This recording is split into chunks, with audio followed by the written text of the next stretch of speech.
Welcome to the Bible in a Year, Old and New Testament Bible Reading Plan for 2025, Audio Edition.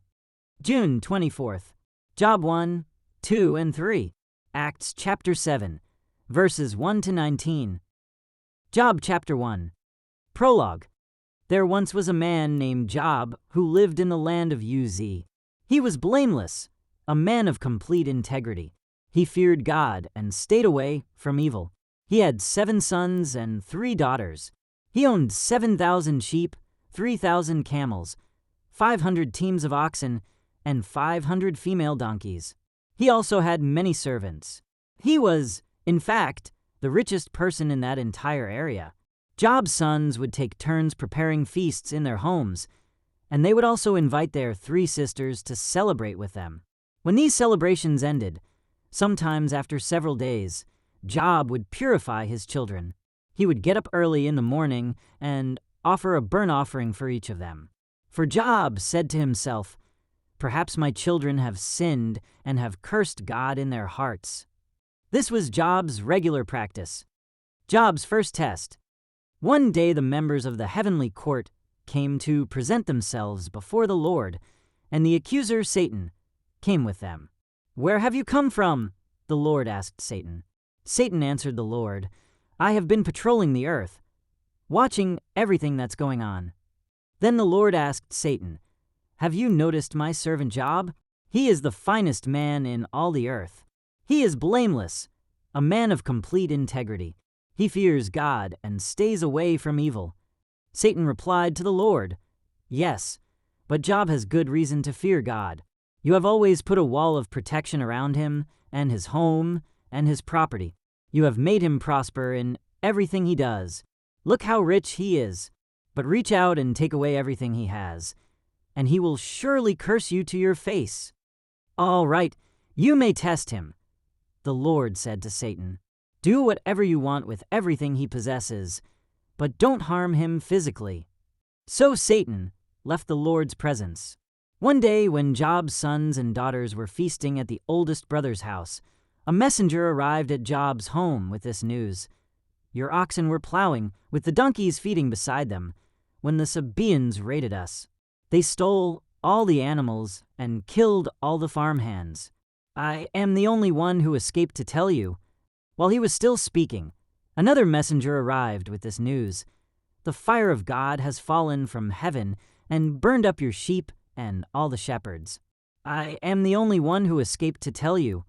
While he was still speaking, a third messenger arrived with this news: "3 bands of Chaldean raiders have stolen your camels and killed your servants.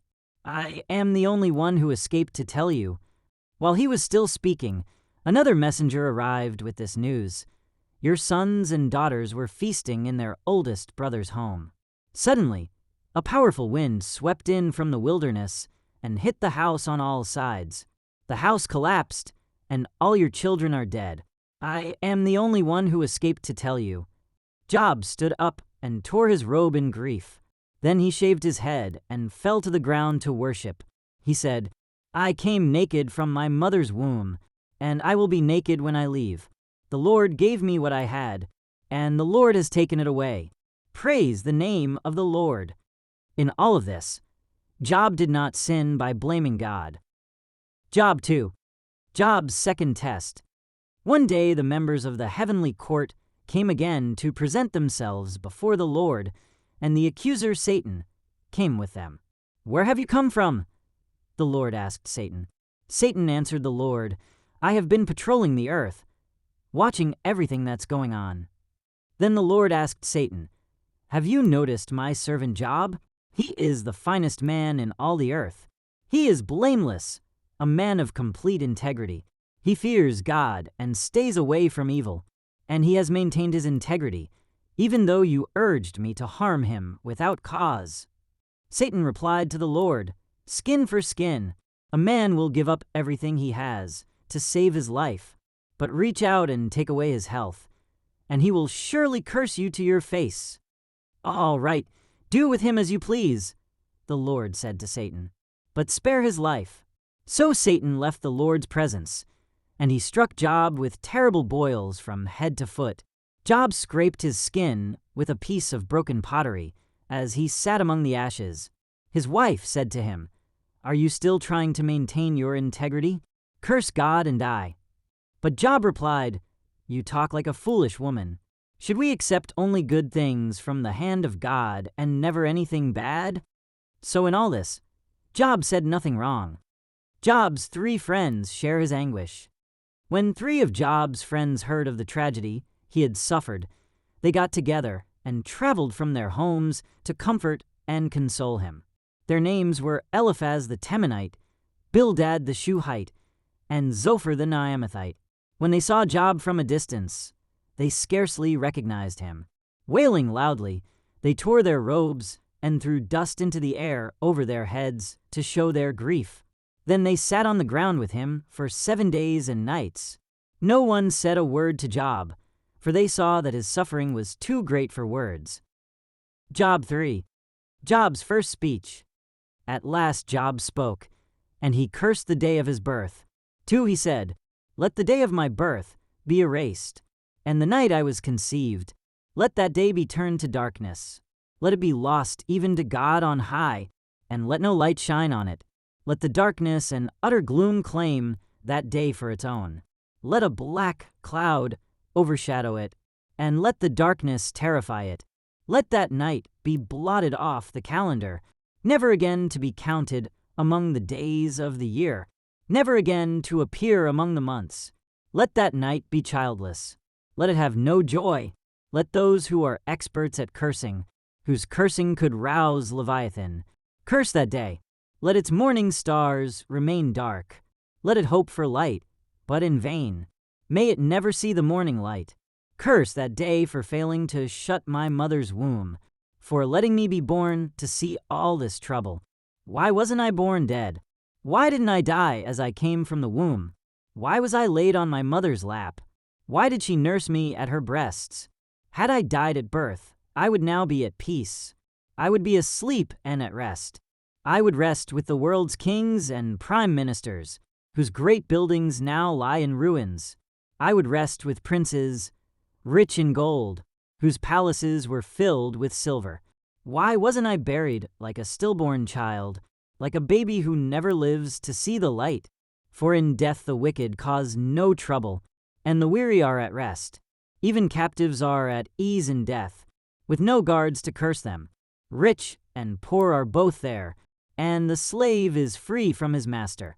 Oh, why give light to those in misery, and life to those who are bitter? They long for death, and it won't come. They search for death more eagerly than for hidden treasure. They're filled with joy when they finally die, and rejoice when they find the grave. Why is life given to those with no future, those God has surrounded with difficulties? I cannot eat for sighing. My groans pour out like water. What I always feared has happened to me. What I dreaded has come true. I have no peace, no quietness. I have no rest. Only trouble comes. Acts 7, verses 1 to 19. Stephen addresses the council. Then the high priest asked Stephen, "Are these accusations true?" This was Stephen's reply. "Brothers and fathers, listen to me. Our glorious God appeared to our ancestor Abraham in Mesopotamia before he settled in Haran.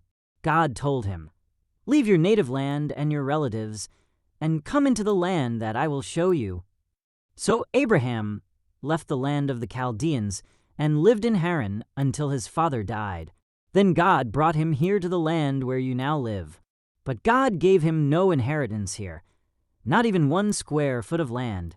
God did promise, however, that eventually the whole land would belong to Abraham and his descendants, even though he had no children yet.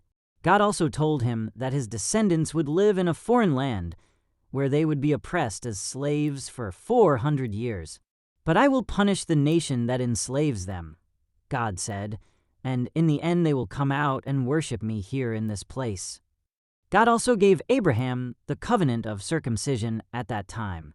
So when Abraham became the father of Isaac, he circumcised him on the 8th day. And the practice was continued when Isaac became the father of Jacob, and when Jacob became the father of the 12 patriarchs of the Israelite nation. These patriarchs were jealous of their brother Joseph, and they sold him to be a slave in Egypt. But God was with him and rescued him from all his troubles. And God gave him favor before Pharaoh, king of Egypt. God also gave Joseph unusual wisdom, so that Pharaoh appointed him governor over all of Egypt and put him in charge of the palace. But a famine came upon Egypt and Canaan. There was great misery, and our ancestors ran out of food. Jacob heard that there was still grain in Egypt, so he sent his sons, our ancestors, to buy some. The second time they went, Joseph revealed his identity to his brothers, and they were introduced to Pharaoh.